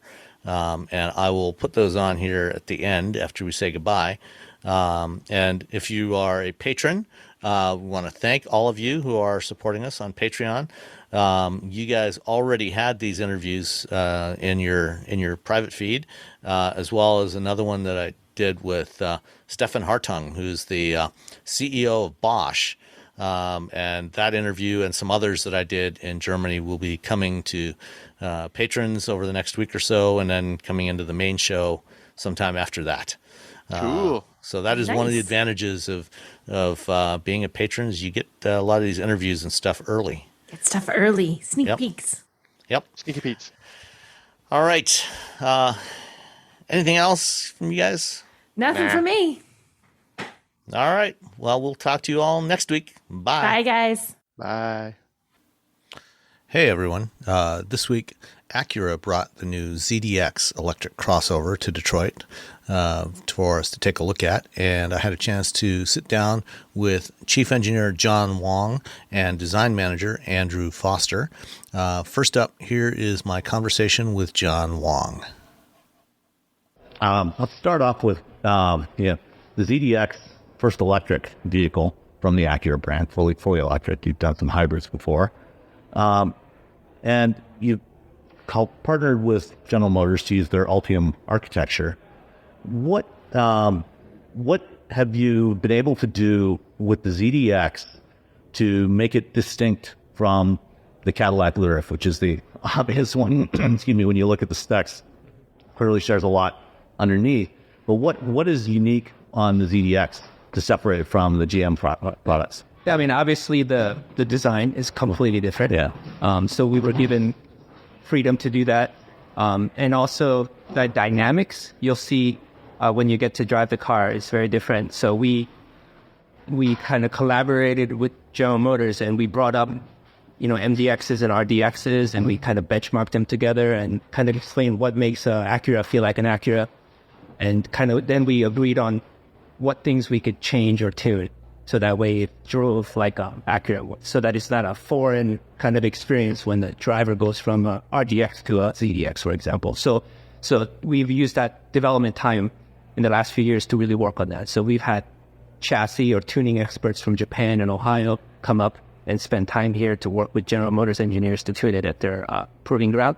And the same person who signs off on all the Acuras in Ohio, Nick Robinson, also signs off on this car. So that way all the dynamic feeling is the same. So, driving dynamics has clearly been an important aspect of Acura products for a long time. I know, over time, having driven quite a few Acura vehicles with super handling, all-wheel drive, always done amazing things to help those dynamics. What were you able to utilize, especially since this is an EV? It's a lot more software defined than with a traditional internal combustion vehicle. What kind of freedom did that give you to do things and either to kind of replicate the DNA of what you expect of an Acura, or perhaps go in a new direction? Yeah, great question. Like the throttle mapping was interesting to do. So we were given a lot of freedom to experiment and come up with one that really gave you that wave of torque kind of, instead of building up like in an ICE car. Mm-hmm. So that was a lot of fun to play with. And the bandwidth that was available to change, and with each, we can't demonstrate it here, but there's multiple modes. And in each mode, we can really change a lot of the variables to really give a differentiated feeling. So that was really empowering. Yeah. Yeah. What about in other areas of the suspension? I think you mentioned in the discussion earlier. Air springs, and then we have adaptive dampers, and they're all linked to the different dynamic modes. Okay. And in terms of the one of the potential advantages you get out of an EV is you have that mass of the battery that's down low in the platform. So it helps bring down the center of gravity. But of course, it also tends to make the vehicle heavier. How did you balance those things out, and how does that work out for you? Yeah, we your feel. Yeah, I mean that's part of the Ultium platform, so that's kind of a set hardware set. Mm-hmm. So then to get the rest of the performance out of the car, like range and dynamics, you kind of have to set the aero and mass targets, right? So we really worked hard on the top hat that Acura was fully responsible for to make sure we met all those targets. So it was really it was a really interesting collaboration. So Andy, the designer that you met, he and I had meetings with GM Aerodynamics every week. Mm-hmm. So the design, the beautiful surfacing came from Acura Studio in LA, but we tuned it together with General Motors in Warren Tech Center in their wind tunnel. I mean, it was really fun. And we went there, we supported the testing to meet, because, so they had targets, so then we met to do it. And, we collaborated, like GM's kind of best practices on how to make something more aerodynamic, Acura's best practices on how to do, and we just blended it all together to make the car. So, presumably the propulsion system software is largely based on what GM's done with your tuning.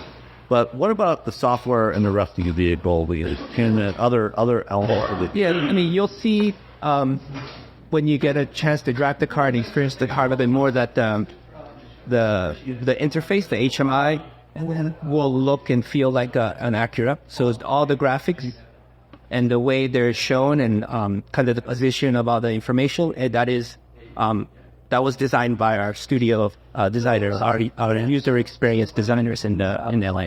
Yeah.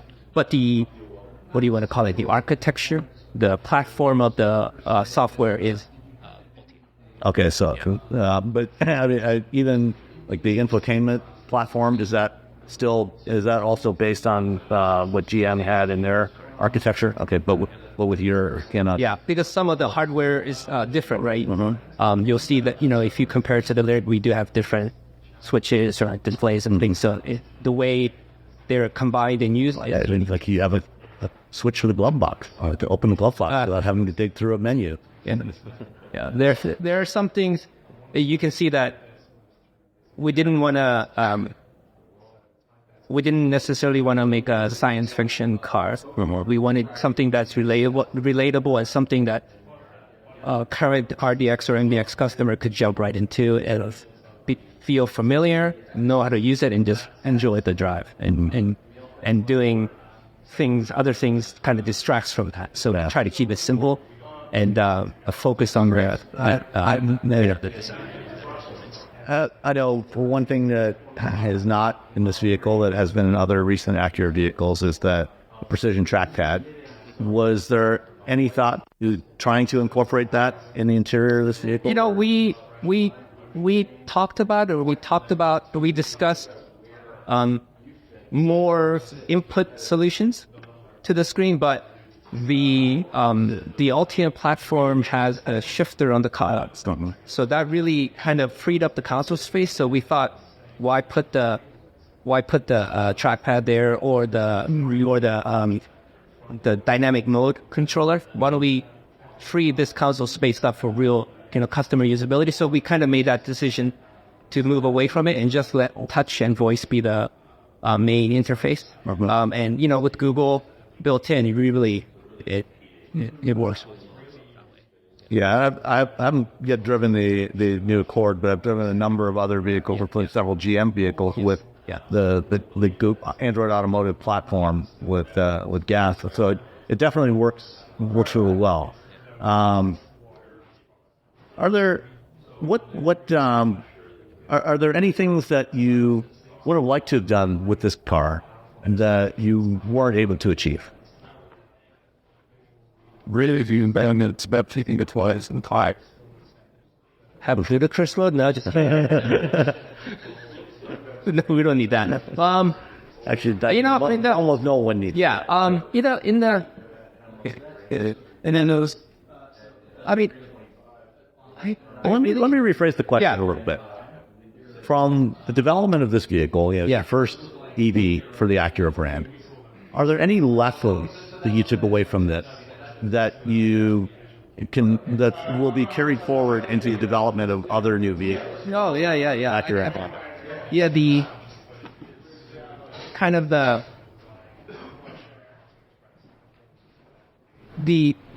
platform. What an electric car, when you drive it, that experience is so, I don't know how to say, so quiet, so smooth, and that really highlights the sounds of everything else in the car. So you really have to pay attention to that fuzz and weak rattle. You really have to pay attention to the sounds that each widget makes. And it is truly amazing what you pick up now, because there's no engine idling or a lot of things that would have gotten masked by the powertrain in the past. Something shaking in the console you would have never thought. For the ventilated seat fan, you would have never heard it, but now you do. So you have to take remediation, and that's a big lesson, because people are always worried about masks and things, but you have to make it hard quiet, because that's the value. I mean, that's truly that experience. The one pedal driving and that smooth, quiet feeling and the powerful acceleration at highway. I mean, it's really, really empowering, actually. I love driving it. I love the one pedal mapping is so great. And I've driven it without touching the brake pedal, and it's such an interesting experience. It is really I think what customers really expose and It's interesting you bring up one pedal, because different manufacturers have different approaches to that problem. Some are very much, they're willing to give drivers, everything in terms of, from basically traditional replicating an ICE coasting to, full on one pedal, bring the car to a stop. And others, not willing to go quite that far. For example, I just got back from Germany for IAA. And I had a chance to actually spend a little bit of time driving the new Lotus Eletre. And they did not go down that path. You can't get that kind of really strong regen. And did you change anything in that area from what GM has done in their vehicles? Or we didn't, because their setting was so good. Yeah. And you have the paddle to control the amount of input. And, obviously you can have it off for freewheeling or coasting, but you can set the regen levels, including one pedal, and the tuning was so natural. We didn't want to mess with it. Okay. The this is the first vehicle from Acura that has the Acura Watch 360 Plus hands-free. How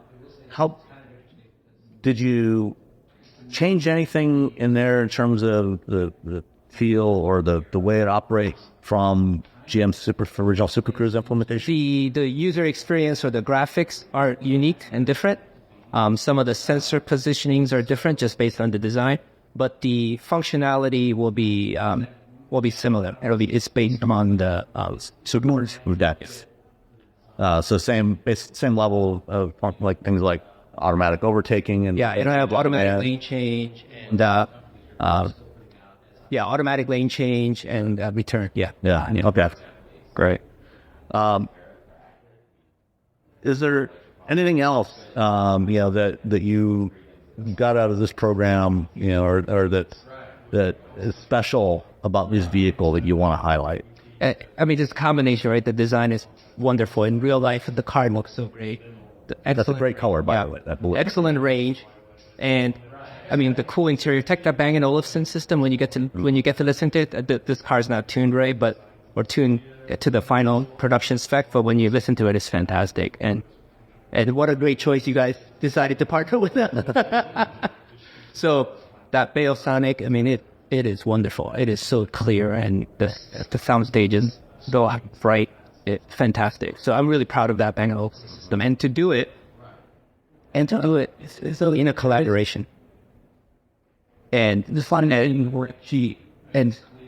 kind of the electrical architecture, because it's kind of the EV platform or the Ultium platform, it's kind of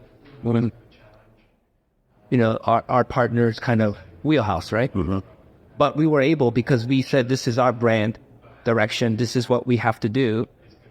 They work with us, and I think it's not just a testament to how good Bang & Olufsen is or how well we place the speakers or tuned it.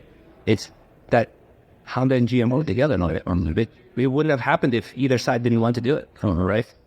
So I'm so proud of that we did that, and it took a long time to negotiate the source and all this stuff, but it was kind of a, I don't want to say late ad, but it wasn't from the beginning of the program planned. So it took a lot of recovery or activity to get it done. And once you listen to it, you'll be blown away. It's amazing. Yeah. And then last thing, now that you've done this program, and the prologue presumably is nearing completion as well and getting ready for launch, do you foresee potentially continuing? I mean, obviously Honda and Acura have your own internal platforms that you're developing, but is there opportunities for more collaboration with GM, with Ultium, or in other areas? Yeah, I mean, we've made some announcements about our intention and what we might end up doing with General Motors in the future, but he's not really in a position to talk. Yeah, I'm not in those kind of meetings. Okay, fair enough. Yeah. So we did announce that we had, some potential future collaboration. Right, on a smaller. But beyond that, we haven't really talked about anything specific with GM. I mean, obviously, we do have a joint venture with them with fuel cell development. Actually, SCSM, which is not far down the street from here. We have a new CRV cell launching that will have that module in it, and some other things. I don't know if there are others on the side, but no big product announcements to make today. So, last thing, any final thoughts, things you want people to think about when they consider the ZDX? Why should people consider this over other electric crossovers or SUVs? Yeah, and I would come back to the highlights, right? The design that looks new and fresh like an EV, but at the same time matches with the rest of the lineups, and great range and great dynamic performance. But lastly, something I hope you saw when you saw the real car, not just in photos, the size and the scale of the car, right? I mean, it's exactly what people want and need. I mean, so we didn't try to make something super small or some sort of little hatchback or anything like that. We wanted actual size of vehicle that people buy today and use. So I feel like we're hitting all the market needs, and customers can just get in and start enjoying right away. They don't have to learn how to open the door. Yeah. All right. Thank you. And now here's my conversation with Acura ZDX design manager, Andrew Foster. Nice to meet you as well. All right. So you led overall design of the ZDX. And I guess first question would be, you're sharing an architecture on this vehicle with the Cadillac Lyriq. How much flexibility did you have in terms of the profile of the car, the hard points, obviously the underbody hard points that's for that architecture, but moving A-pillars around, things like that, door apertures. How much flexibility did you have there? So you're right. You hit it. From a platform standpoint, there's pretty much no flexibility. But from a design execution standpoint, we had a lot of flexibility. We were limited on basic A-pillar touchdown, some of those key architecture hard points just because they're connected to the platform. Mm-hmm. But in terms of everything else, it was a blank sheet for us. So the overall length, there's variance in height, that was all down to the execution of the theme for the VDX. So we had quite a bit of freedom in that standpoint. One of the questions I like to ask to pilots in recent years as they're working on electric vehicles, and traditionally with internal combustion, vehicles got a face that is in part driven by certain functional requirements, obviously lights, the grill, for airflow, things like that. As you move to electric, some of that, and particularly the grill area, that has often been one of the brand defining elements of a vehicle at that base, is no longer needed, at least not to the same degree. How did you feel about tackling that problem of how to incorporate Acura design DNA, but try to move forward and not just have a blanked off grill? Great question. I think when we started out, we wanted this product to be recognizable as an Acura. So that was first and foremost in the team's mind. So we started by looking at the signature design elements, like the chicane DRL, the open pentagon grille, dual exhaust on the Type S, and features like that, and saying, okay, what do we feel we can evolve as we move to this first step in our electrification journey? And what do we need to significantly change to communicate its performance in an even era? Going back to the overall face, a lot of the design elements on our ICE products are singular in nature. So it's the chicane DRL, then it's the grille, then it's the lower openings. We wanted to bring all those elements together with the ZDX and have an overall fascia image, and that's where the concept of the illuminated seamless pentagon grille, you have the seamless read of the pentagon that flows into the chicane DRL. And one of the reasons we made sure the chicane DRL was on the top and it was more prominent was to get that seamless read from the grille into the head chicane DRL. So we had that. Especially at night, you're going to know this is one big signature. It's an Acura. Something different about it. It's not completely out there and unrecognizable. So that was the first step in terms of the fascia evolution. The second was how to communicate performance. So this is something we started to explore with the Acura Precision EV concept that we debuted in Monterey in 2020. And we spoke a lot about a particle glitch theme, front and rear. Obviously, that was a concept. We wanted to move forward with more of a production-orientated theme, and that's where the heat-sink design language came from for the ZDX. So we still get this low, wide, powerful stance, but it's also very functional at the front. You have this kind of interesting design element that is not what you typically expect on an ICE product. So the customer's looking and going, I get it, but there's something different here. What's going on? It feels performance, but it feels functional at the same time. And we carried that theme onto the rear of the car as well, because we didn't have the same design enablers like the quad exhaust that you get on a Type S. We still, good design is good design, no matter whether it's an ICE or a EV. You still need great proportion, great stance, good wheel to body, and the heatsink theme on the rear allowed us to really stance the car out, get that performance feeling of like there's something purposeful in the lower of the car, but it's not the traditional quad exhaust. Yeah, it's interesting, seeing this in person now for the first time, looking at it. And I've seen and driven the Lyric, and the dimensions are effectively the same. Again, he has slight variations, but almost exactly the same. And yet, looking at this, it does create that visual appearance of looking lower and wider than the Lyric is. Even though I know rationally it's the same, but my brain is processing it differently. And so can you talk a little bit more about how you achieve that?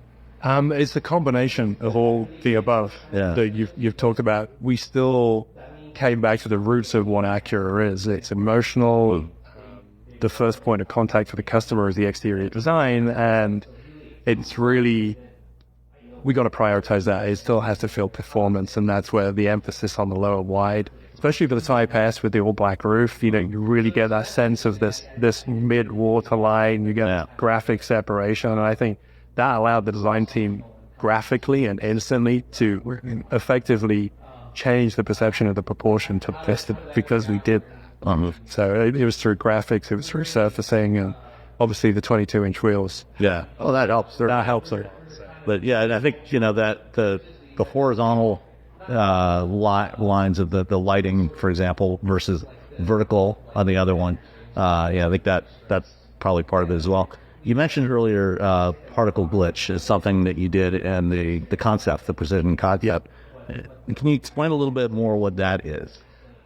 In the EV era, I think there's more opportunity than we've ever had from a design standpoint to explore new details, surface execution, and how to interact and incorporate technology into that as well. So it's really the first step in our journey to say, what is different? What are the second and third details going to be like in an EV era?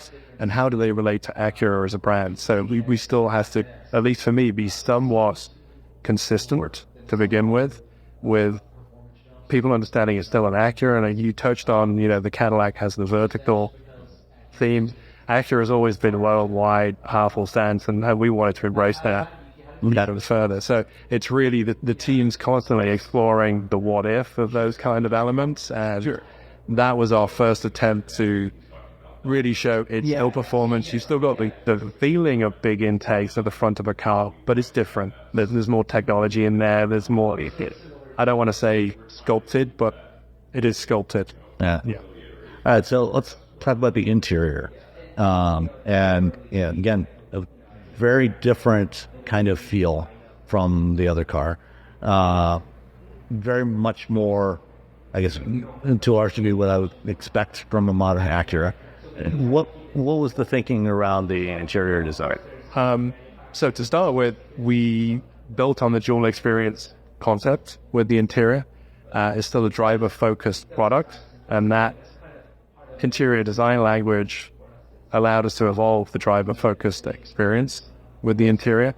Some people may think, why don't we have a big wide screen? Mm-hmm. We have a meter, and that still connects, at least for me, back to that driver experience. It's still, whether it's an ICE or an EV, Acura is still a performance brand. It's the emotional connection to the dynamic experience as well as the visual experience, and that was really the starting point for the interior design. And as someone who has never particularly been a fan of touchscreens in cars that you have to drive, I'm just fine with that. Having screens that span the entire dashboard, not so sure about that. Yeah. For us, it was all about the drive, still focusing on that overall driver experience. Okay. And then, the packaging of this vehicle, one of the advantages of working from a dedicated EV platform as compared to, say, BMW, we've done a lot of flexible platforms. Mm-hmm. You got some advantages there in terms of how you package it to maximize the space for the people inside the vehicle. Yeah, I can't speak too much to that because it's not my area of expertise. But again, we still want, from a packaging standpoint, the overall profile of the car to be performance-driven, sleek, dynamic, impactful, but still have the expected usability that you would associate with an Acura product, at least from a second row standpoint. And I just got to say, thank you for putting a button or lever or something to open the glove box without having to go into the touchscreen. Yeah. But you're welcome. Much appreciated. I'll pass that on to the interior designer. I know when the first time I sat in the Lyric, I was sitting in there with Chubba Chetta. I don't know if you know Chubba. No, I don't. And we're looking around trying to figure out how to open the glove box. So we just spent about 10 minutes with it. Sometimes the simple things are the best. Yeah, those little details. Yeah. So good to see that you're still focusing on the driver, even as this vehicle starts to incorporate things like hands-free driving capability. It's still all about the driver. Vertical. And its usability at the end of the day as well. So you still have to live with this product on a daily basis. So the glove box, you want to get in there and do what you need to do. So. Okay. Yeah. Any final thoughts on what you may have learned from doing this first Acura electric vehicle, and kind of what lessons you might take forward into future products, and what things you might want to build on? That's a really great question. I think it showed me and the design team this is an exciting time. The opportunities are there to be taken. I won't say throw caution to the wind, but I think we can ask ourselves more questions of how we do things and how we execute things, especially from an exterior theatrics, and that's only gonna get better and better as we move forward. So when the traditional enablers and requirements aren't there, then we're asking the questions of what is the brand, where is it going, what do we want to communicate from a brand perspective, what are legacy foundational things we want to build on, and what is all new. And I think they're the questions we're asking internally as we undertake, future concept and development. Okay, great. Thank you so much for your time. You're welcome. Nice to talk to you. Everyone's talking about AI these days, right? This season on Compiler, we're diving deep into how AI is reshaping the world we live in. Join us for a new season of Compiler, an original podcast from Red Hat. Subscribe now wherever you get your podcasts. Owning a boat comes with a number of perks, like being able to fling your favorite fishing rod around. And here's another perk. Geico's boat insurance covers your boat and your belongings. And with specialist support from agents that are as passionate about boating as you are, there's so much value that you'll want to high-five someone. But not while you're holding your fishing rod. That's a prized possession. So hold on tight with both hands and keep it covered through boat insurance. Get more with Geico.